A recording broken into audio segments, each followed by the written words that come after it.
morning. I'm Angelo Castro III. I'm Angela and we are the Castros. It's a, ano ba yan? Thursday. Yes. Thursday. Ang bilis ng... Nangangamoy weekend. Oo, nangangamoy weekend. Malamig-lamig pa rin. Oo, tapos nangangamoy na ano ba, yung kahapon may nag-dinner sa Palace. May mga hindi na-invite at hindi nagpunta. Bahala sila. Oo, bahala sila. Napapekto sa buhay. Kung gusto nila mag-dinner kayo ng gusto nyo. Ay, nako. Sige. Pag-usapan natin nga ano ba yung dinner na yan. Alright, we're serving you news in a countdown. All that before your second cup of coffee. This is Brunch. Starting our... Okay, so meron tayong pag-uusapan din ngayon na very important ngayon international news na talagang matagal na natin inaantay. Ito yung tinatawag na ceasefire between the Hamas ay sa Gaza, no? Yung nangyayaring gulo doon. Because it was October 27, if you can remember, of 2023, no? Na nangyari yung gulo doon. Okay, so we begin with a breaking news. Israel and Hamas have agreed to a ceasefire deal to pause the devastating war in the Gaza Strip. The deal was confirmed by the United States and Qatar. Officials from the two countries said the ceasefire will begin on Sunday, January 19. Israeli Prime Minister Benjamin Netanyahu, however, has yet to approve the deal. Though his office said it hopes the final details of the deal will be worked out immediately. If pushed through, this would wind down and possibly end the conflict that has displaced millions of people. Hindi pa naman final approved ni Netanyahu yung mga... Oo, kasi sabi nila, Israelis cabinet members will have to vote for this, to be able for this to go... Tsaka historically, yung mga peace deals in that region have been rejected pagdating sa cabinet prime minister. So this is not really yet official. Yeah. Pero ang dami na nagse-celebrate. In principle, agreed upon. Tsaka ito kasi, meron ng nakikita mo na there's a picture in it. May phase 1, may phase 2, may phase 3. Unlike nung nangyari nung November of 2023 na nagkaroon ng ceasefire pero just for a week. Kasi yung usapan na daw yun ay transactional, so day by day. So it really didn't prosper. So right now, may mga nakalatag na talaga dun sa deal would be yung phase 1, sabi nila, ceasefire, withdrawal of Israeli troops, and of course yung swap of hostages ng mga or prisoners. So sabi nila Hamas will release, according dun sa kanilang statement, Hamas will release 33 hostages. Yan, out of 94 hostages, actually yung 34 of them are already dead. So phase 2 hindi pa daw masyado malinaw, and phase 3 pero it will involve yung rebuilding of the Gaza. Pero yung sinasabi mo, no, I saw a little report on that na mukhang Israel might not agree with withdrawing of the troops. They want to maintain a minimal... There will be maintaining of minimal forces there. Oo nga. Nakalagay din yun sa phase 2. Nakalagay doon. I have to check lang. Sige, go ahead. Sige, go. No, I have to check muna kung saan yung mga areas na sinasabi mo na kasama doon sa usapan na hindi completely out of yung troops sila doon. Because there will be areas that I have yet to check na matitira pa rin yung mga doon, Israeli militaries. But yung mga viewers have to remember, proposals pa lang yan to. Wala pang approval ni Israeli Prime Minister Benjamin Netanyahu. A lot of analysts are hopeful but doubtful that Netanyahu would agree to any pull-out whatsoever of any troops unless concessions have been made between U.S. and Qatar with Israel because there's an incoming president who's very tough on the Middle East, which is President Donald Trump has said that he will end the war sa Middle East once and for all. But let's see, hopefully matapos na tong gulo na to. Yes. But we all know also, given yung history ng Israel and what they're citing in their claim that they were oppressed and why would they give away any part of their land, and Hamas naman on the other side has the same assertion.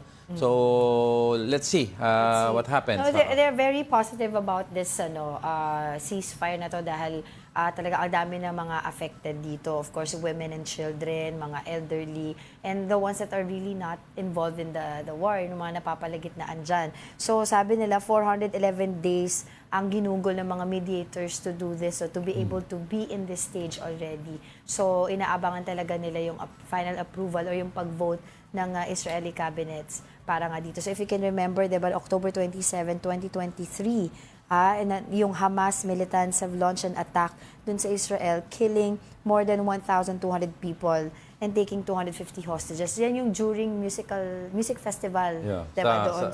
Yung may mga video na Yes. dinudukot sila. Oo, and then Teaser. pagkatapos naman yun, of course, offensive response ang Israeli. So they have due to that response, yung offensive response, they have killed at least 46,645 Palestinians and injured more than 110,000 in Gaza. Tapos yun nga, of course, grabe yung devastation nito. Nakita natin halos mapulbos lahat yung lugar doon, yung mga ospital, pati mga ospital nabobomba. Nagiging issue kasi yung Hamas is using yung innocent Palestinians as shields. Shields of war, di ba? Kaya nga sabi nila, if they really have an ideology they wanna fight for, lumabas kayo and battle it out without wag nyo idadama yung mga Palestinian. Kasi wala naman silang kinalaman dyan. Yeah. Yung ideology nyo is not the ideology of the Palestinians. Palestinians, of course, they still believe that yung land nila sa kanila yan. But, di ba, ayaw nila ng gulo. So that's why they're trying to live and thrive in peace. Itong mga Hamas, they're ingraining themselves inside Palestine. Well, they said it's a critical turning point sa kanila, itong ceasefire deal nito, and hopefully nga will prosper. And ang tawag dito, hindi maputol yan pagdating naman ng next administration. Alright, let's continue na with our countdown. Starting our countdown with updates on the California wildfires. At least 25 people have died as wildfires continue to devastate Los Angeles, California. Since breaking out on January 7, the Palisades and Eaton fires have destroyed or damaged over 12,300 structures. Around 88,000 residents are still under mandatory evacuation orders. Meanwhile, more than 77,000 households are without electricity as utilities shut off power to prevent their lines from sparking new fires. O kanina, di ba, we were watching a video here na pinapakita yung ibang mga areas dyan sa LA, sa Palisades, kung saan nangyayari nga yung wildfire. Nako-cover yung mga hillside and yung other houses there ng pink substance. Yung pink substance na pala yun ay it's called phosgene. Ito ay isang fire retardant, no? Para daw makaiwas ulit nung pag-spread pa ng fire. So they're doing that yung sa US since 1960. So pinapalibutan nila ng mga pink substance yung mga areas doon ngayon. So if you will see it, it's there. Those are they really don't kill the actual main wildfire pag malakas siya. No, but it's meant to be a containment foam. Yes. In other words, imamark mo yung area kung hanggang saan mo gusto ko i-contain yung fire. And then they use another substance to kill the actual fire. So kumbaga, parang minamark ng...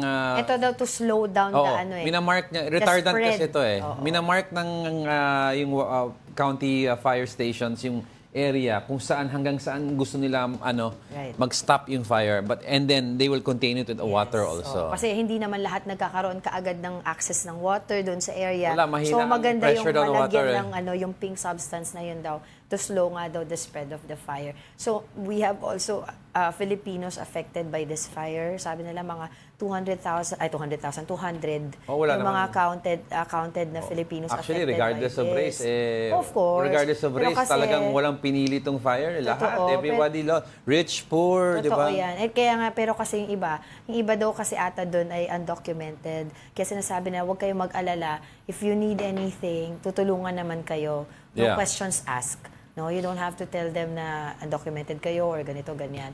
So, basta tutulungan Dami kayo. na shock kasi yung Palisades area and the Altadena area.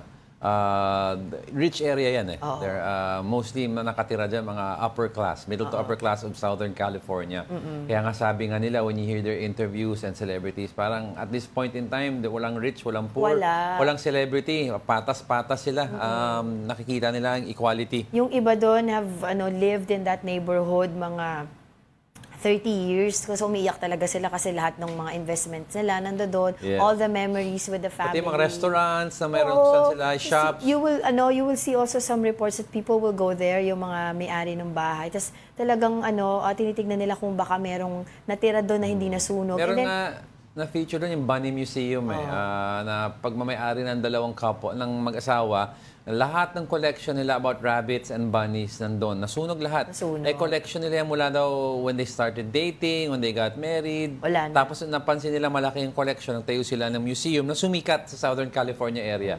Pero nasunog halos lahat. Wala Konti talaga. na lang daw na salba Ang nila hirap sa collection talaga nila. pagsunog. Pero yun ngayon na sinasabi ko, yung tinitingnan nila ko baka meron pang mga ibang hindi nasunog, ganyan. And it turned out some of the areas na may nakita sila na Virgin Mary na hindi nasunog. Nandun Mga na statues, siya, mga statues. Okay, let's continue with our countdown. Moving over now to our 9th spot, Ricky Vargas has been named chef de mission to the Los Angeles 2028 Olympics. Vargas will represent the Philippine delegation during official ceremonies and meetings. He is a former Philippine Olympic Committee president and currently the president of the Association of Boxing Alliances in the Philippines. His appointment was announced during the POC's General Assembly on Wednesday. Tatanong ano daw ang chef de mission, chief of mission. Yo. Diba? That was derived from the panahon ng mga Gothic and English era wherein meron silang mga chieftain who would leave raiding parties or parties that will groups that will gather food, forage for wood. So each party nila na tinatawag nila may chief of mission sila. I'm in charge of gathering food, I'm in charge of hunting, I'm in charge of raiding the kalaban. So the chief of mission may specific goal. And si Sir, ang goal niya is to bring home the gold. Oo nga. Pero hindi pa tayo sure na ba na wala nang boxing sa mga categories. Mukhang wala na. Based sa Kasi nangyayari. yung last time na pinag-usapan natin, wala, di ba? Yung qualify, dapat kasi at this time may nagsa-start ng mga qualifying stages. Parang hindi pa nagsisimula ang qualifying stages. But they're trying to still include the boxing in the games because it's always been in the Olympics. It's a major sport. Totoo. Pero they have to resolve some issues na first of all daw yung inaccuracy ng mga judges, second yung nangyari itong huli, yung sa gender, yung babae, yung pinagkamalan na lalaki, yung pala babae talaga. Diba? Nag-sorry nga yung opponent niya. Kasi nag-walk out siya, diba? Anyway, congratulations. Congratulations. Sir Ricky And Vargas. we hope for more golds. Yes. Diba? Double the 2, the 4. Oo nga. Ano, Kaloy? 3 more? Kaloy, 3 more. Sige, sige. Let's move on. On our 8th spot, President Bongbong Marcos expressed optimism that the Philippines will sustain and strengthen its ties with the United States under the leadership of the incoming administration. In a phone call with U.S. Vice President Kamala Harris, Marcos highlighted the significant progress in economic, diplomatic, and defense collaborations between the two nations. Harris reaffirmed bipartisan U.S. support for the Philippines, particularly in light of China's continued aggression in the West Philippine Sea. She also emphasized the importance of trilateral cooperation with Japan in enhancing regional security and economic stability. Marcos thanked Harris for her support and extended an invitation for her to visit the Philippines once again. So of course, din ang mga sinasabi natin, isa sa mga natin, Madalas big nakausap, brother naman ng ang US. All throughout it as a test. Regardless of the administration, we have a mutual defense treaty intact. Ang nagkakaiba lang ang interpretation kung anong specific aid ang nangyayari. Sometimes kasi interpretation ng isang admin ng US, bigyan natin ng subsidy to, or bigyan natin ng discount, or bigyan natin ng libreng armas or mga gamit. So, dun lang nagkakaiba. Pero parang wala pa akong naririnig na sinasabi ni President Donald Trump, even if during his first term about West Philippine Sea issue. Wala pang direct na Basta ang statement sinasabi lang niya is he wants equal stability for all nations. And ayaw niya na may imbalance. In other words, he was referring to China's strength. But he's been very vocal about China, di ba? Pa nga siya mga economic sanctions, etc. Oo, he's very vocal against anything that's anti-American for him. Kasi pro-America siya. So yan ang stance niya, di ba? Kasi meron nga siyang MAGA, Make America Great Again. But just the same, yung relationship with the US, hindi nag-iiba po yan. It's just that kung ano yung klaseng tulong, nakadepende kung Republican or Democrats ang in power. Alright, coming up. The Philippines and China are set to hold a bilateral consultation meeting today. Ano kaya ang agenda? Pag-usapan natin yan later on, but we are just getting started. More of our top 10 news and Brunch returns. Keep it here on One News.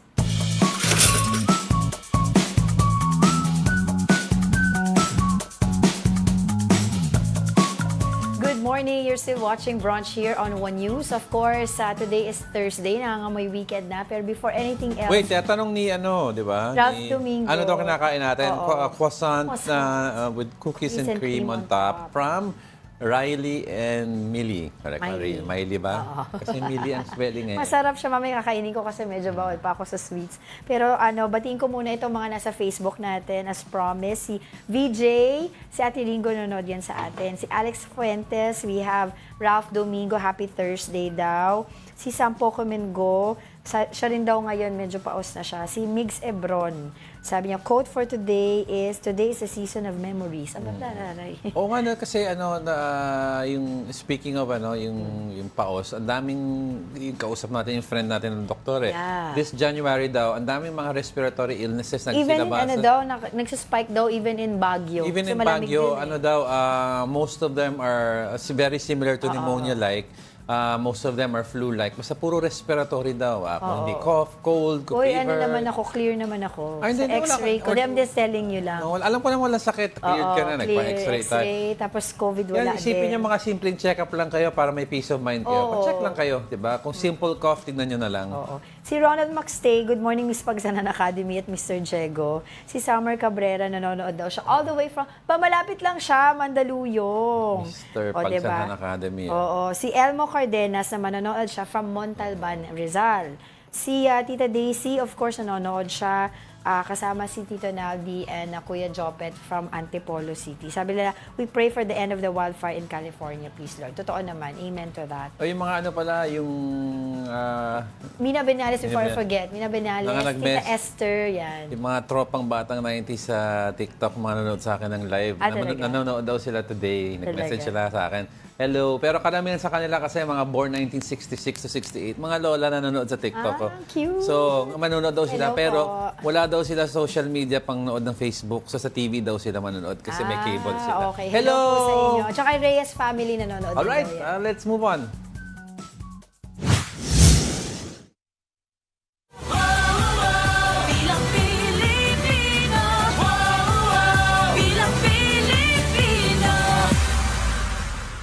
On our seventh spot, authorities are monitoring mobile applications that could be used for vote buying in the 2025 midterm polls. They're also warning the public about potential scams this election season. Here's a report. Authorities are closely monitoring 8 e-wallet platforms that could potentially be used for vote buying in the upcoming elections. These applications are not registered from the Bangko Sentral ng Pilipinas or the Securities and Exchange Commission. Admittedly, ginagamit pa rin ang different methods for vote buying. Undersecretary Alexander Ramos, Executive Director of the Cybercrime Investigation and Coordinating Center or CICC, said these apps must be registered in the Philippines or be removed from mobile app marketplaces. They will also seek help from the telecom companies to ban access to these platforms to protect the public.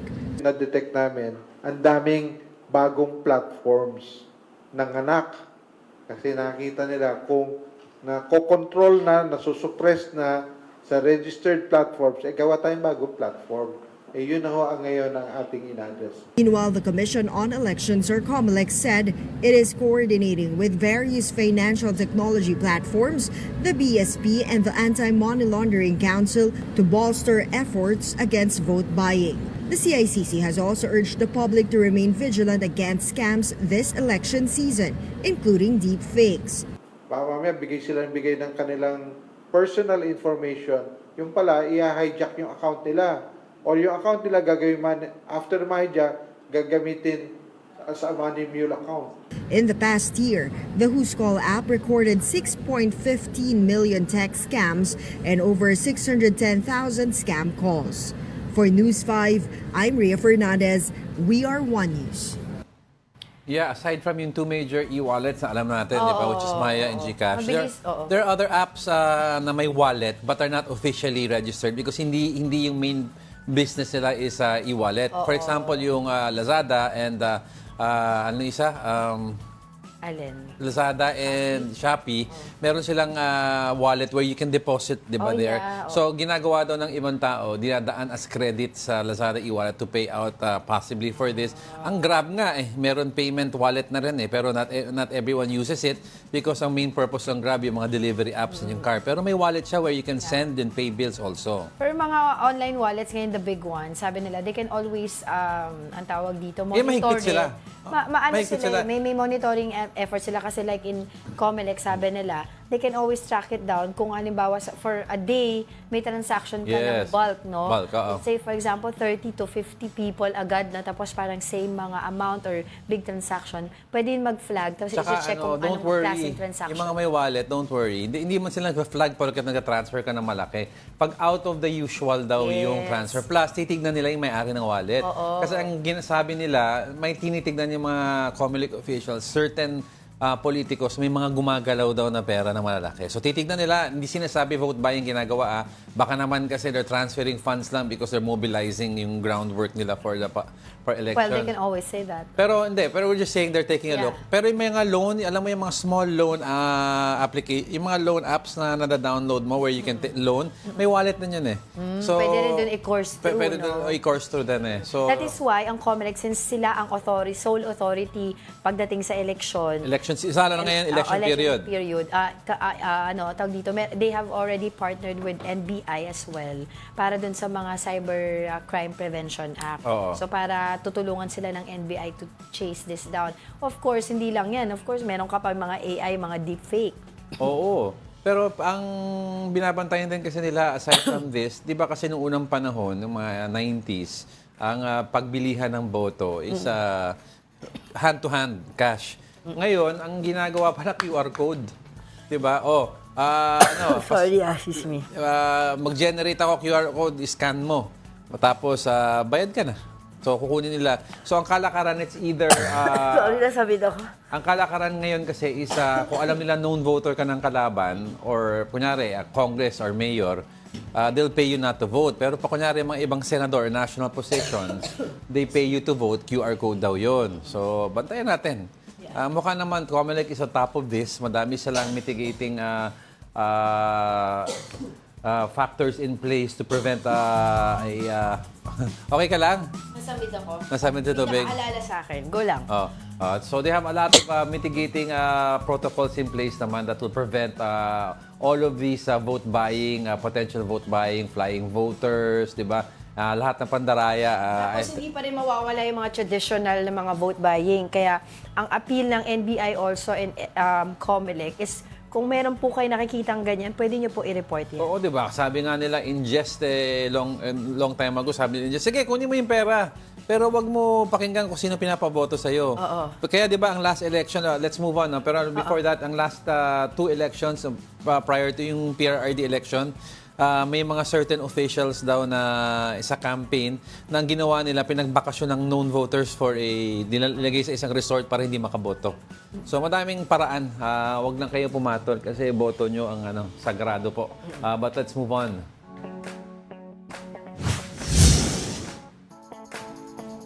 Now, in our top 6, the Philippine National Police has recalled at least 674 cops serving as security detail for politicians running in the midterm elections. The PNP said the Police Security and Protection Group, or PSPG, were securing about 870 VIPs, 197 of whom are candidates. But they can still have their protective security escort if they secure a certificate of exemption from the COMELEC. The police officers from the PSPG who were recalled are being reassigned as augmentation forces for the upcoming elections. Ayan, so kasi bawal ang sumama ang mga police officers natin sa politika. So gagawin, go back here, mag-reassign kayo to certain hotspots sa election. Pero it doesn't mean na kunyari may threat to life, proven threat to life ang certain candidate, pwede na bawal sila bigyan ng protection. They can simply apply for an exemption. Yeah, kasi on a normal day pala, mga 800 plus yung mga dito, ini-escortan ng mga PNP. Oo. Recently. Pero parang 93 of them are VIPs already. What are those? Who are those, no? Yung mga government employees or mga politicians, mga governor, mga ganyan, na kailangan. So anyway, So, pa tayo pag-usapan, but in the meantime, let's pause for a break. Keep it here on One News.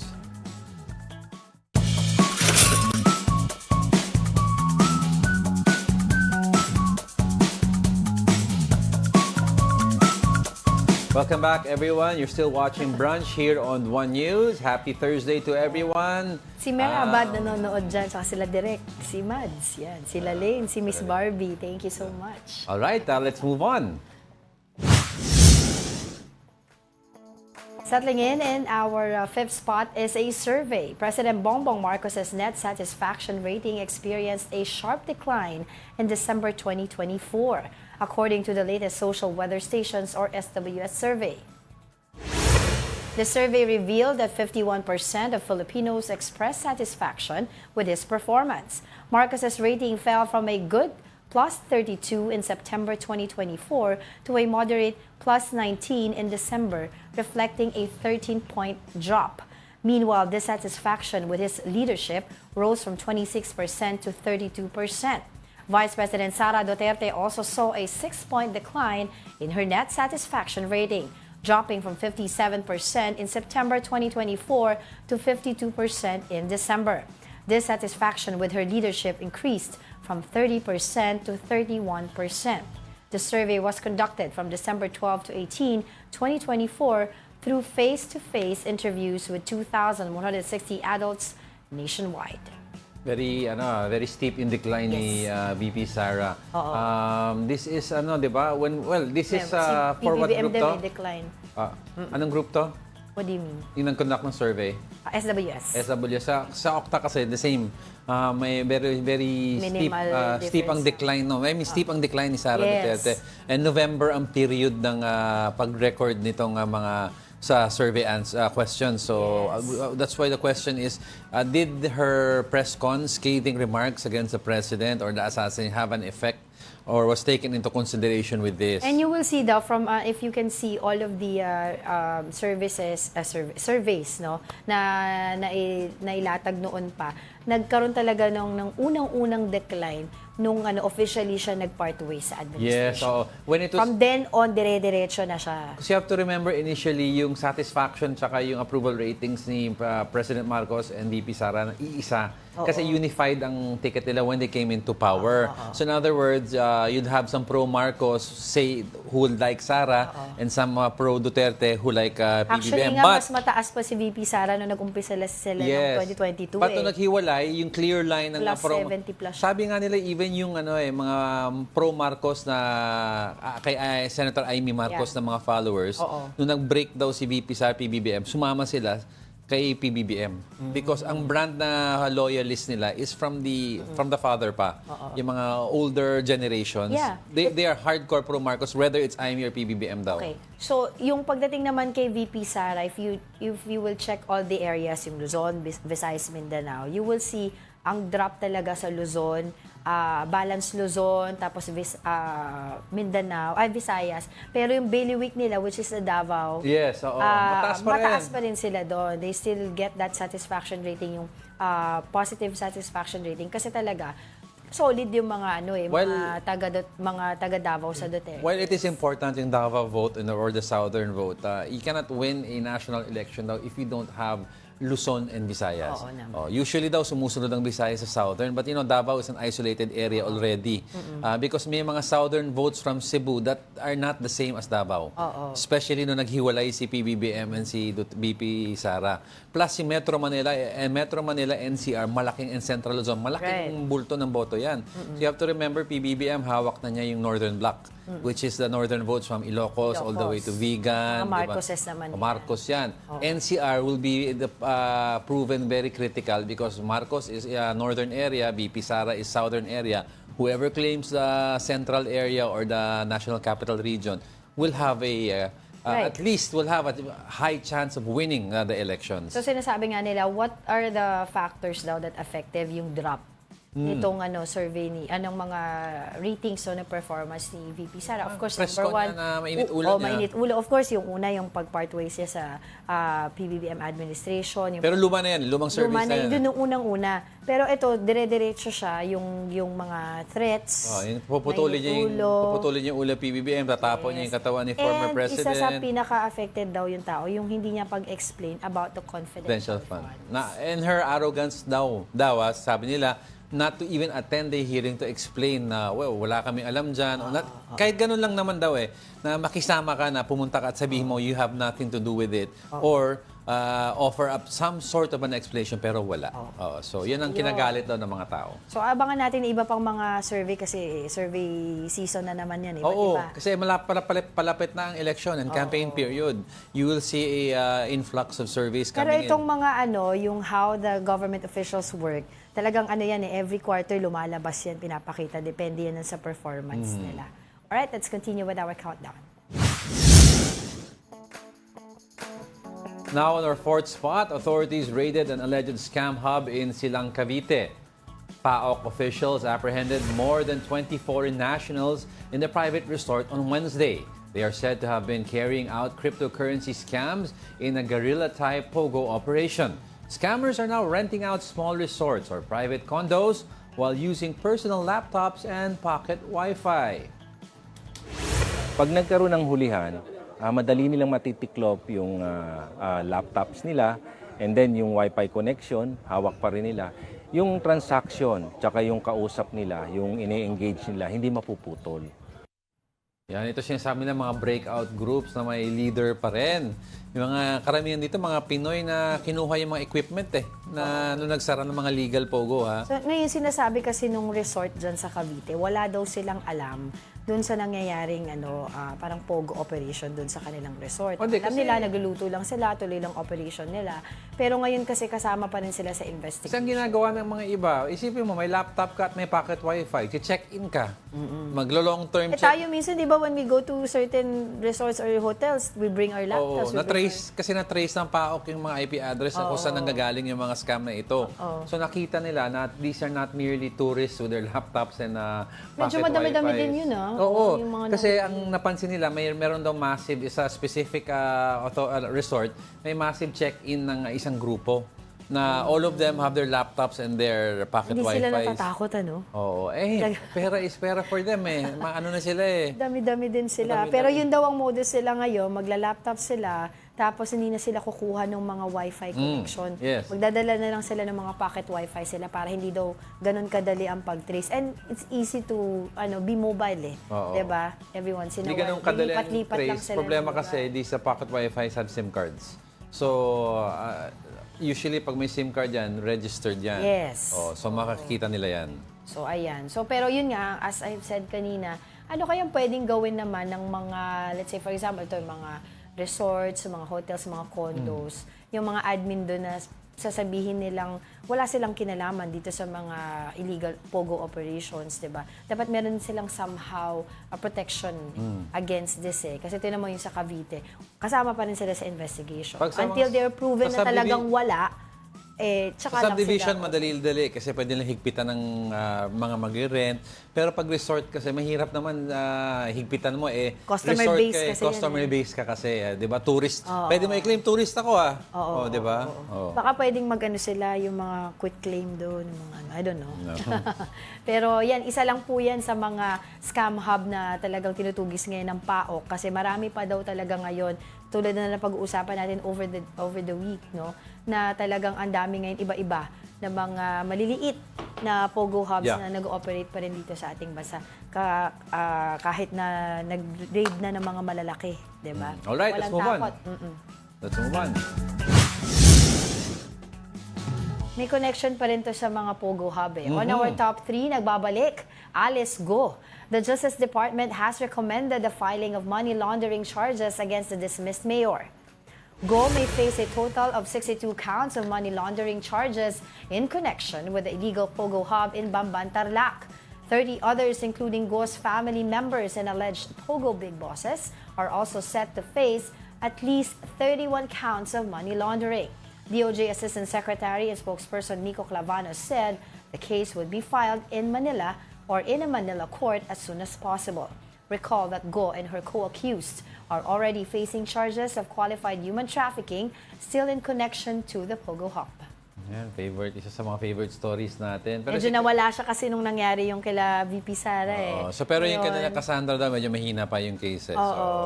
Inuna nila to yung kanila Alice Go. So kasama rin dyan sa mga cases na ipafile sa kanya yung yung misrepresentation. Yes, oo. Because 'di ba, ay yung during the hearing they already found out na hindi pala siya Pilipina. Kasi ini-insist Meron niya siyang na- ibang pangalan, yung Go Huaping. So she's Ini-insist niya na Pinoy siya, and citizen. then she ran under the guise of being a Filipino sa COMELEC. Yeah. So therefore, when it was proven na hindi nga siya Filipino citizen, nag-misrepresent siya sa COMELEC. So therefore, may case. patong-patong talaga patong-patong yung ang mga kaso cases niya. niya ngayon. Alright, Jago. Don't go away, we're not done yet. May dalawa pa tayo. Stay with us.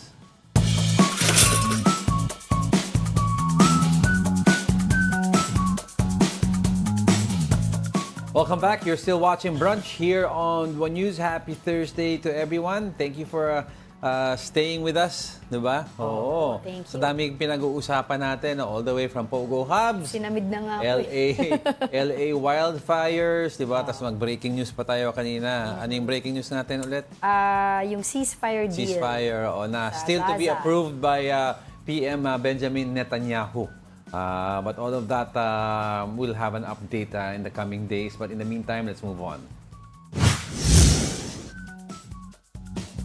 Coming in at top 2, the Philippines and China is set to have a bilateral meeting to discuss recent developments in the West Philippine Sea. Here's the report.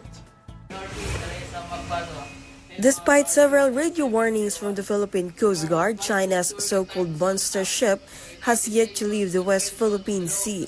This matter is expected to be brought up in a bilateral consultation between China and the Philippines that is scheduled to happen today, January 16.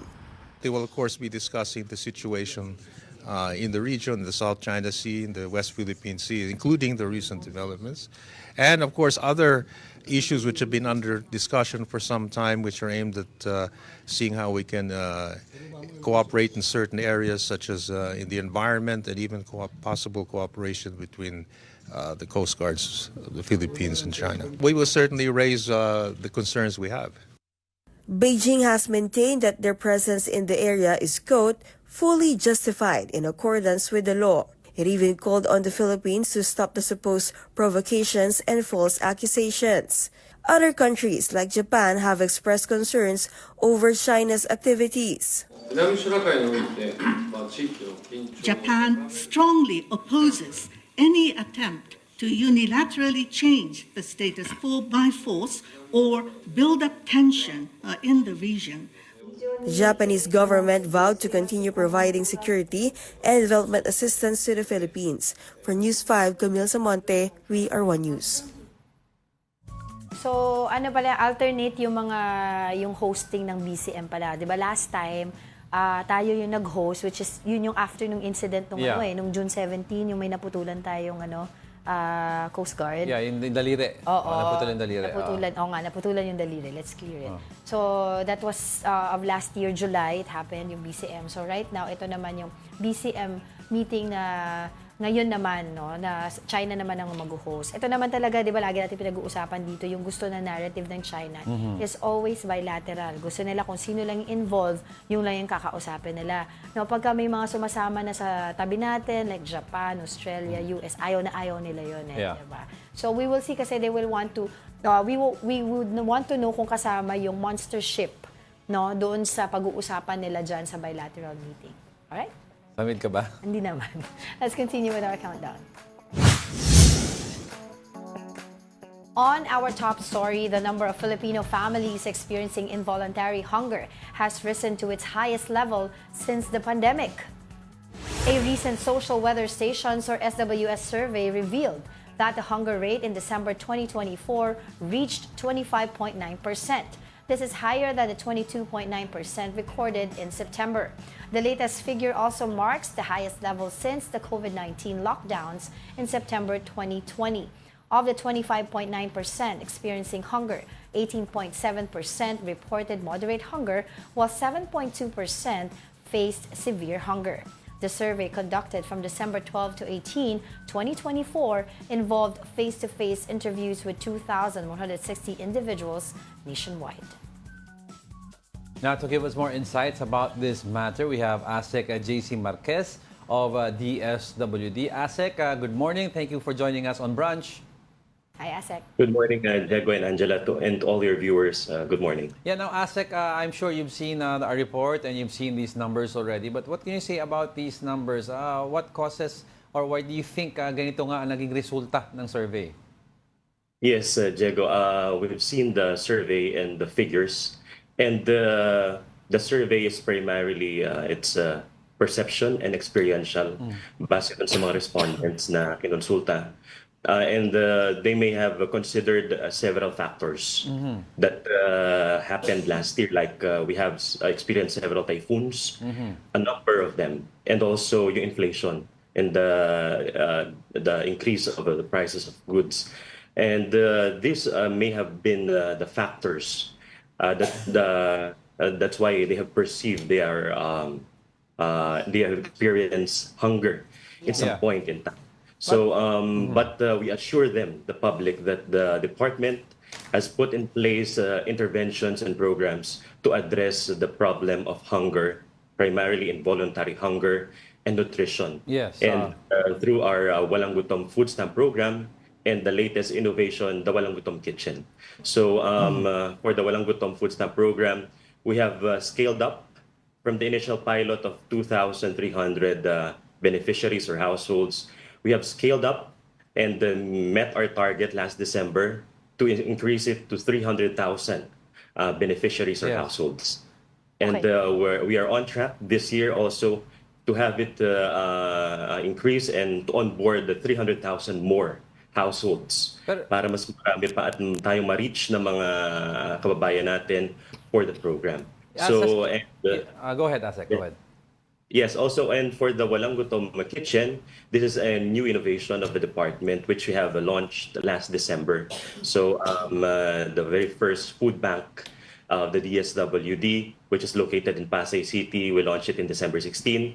And this is a partnership in collaboration between the private and public sector. So this is also in connection to the Food Donations Act of 2009, wherein they're encouraged, private sector are encouraged to donate their food surplus for charitable causes like this one sa ating soup kitchen, sa Walang Gutom Kitchen. So we have partnered with the Hotel Owners Association, with the Resto PH, and so far, we have 12,000 beneficiaries ng ating Walang Gutom Kitchen. So, we're providing lunch and breakfast.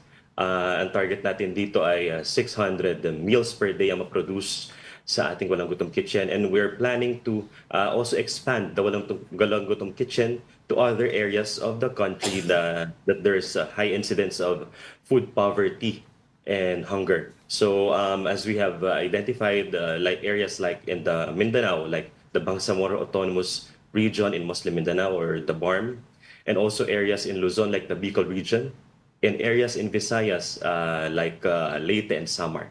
So these are in the pipeline. Expansion of the Walang Gutom Kitchen or soup kitchen is in the pipeline.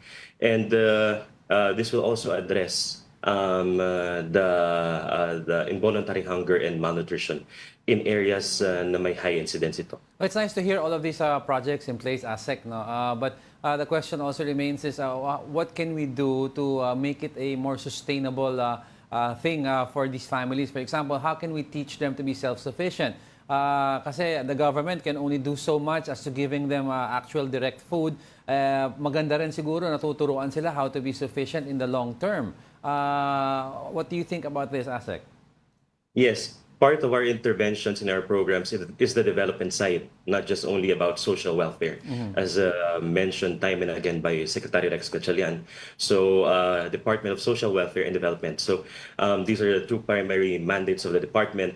And dito sa Walang Gutom food stamp program, we also provide them with capacity building interventions, help them find employment. So we provide trainings and then for possible employment placement to them para mas maging sustainable. Nabanggit mo nga yung ating interventions, and also we provide trainings for them how to prepare to address nutrition problems, how to prepare nutritious meals.